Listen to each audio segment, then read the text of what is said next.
Hi, my name is April. I'm an operations director. I give Microsoft Excel a rating of a 4. For more reviews, click below. I use Microsoft Excel for a numerous amount of reasons. One would be for our expenditure tracking. Also, we use it for data collection and client records. We also use Excel for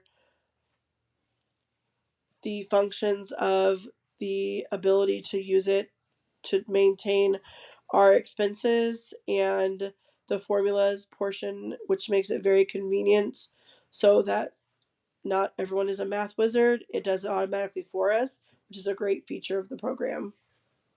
What I love most about Excel is that I can go into one of my data sheets and I can input our monthly expenses into the formula, and I automatically know exactly what I need to take into a meeting with me without having to really doubt myself or double check anything. And I know what I have is correct and is the right answer.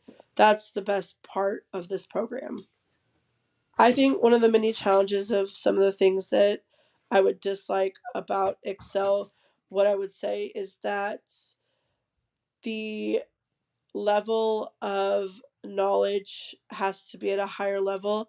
It does take a lot of practice to learn and to learn how to use all the functions. It is very much more for a higher scale of people.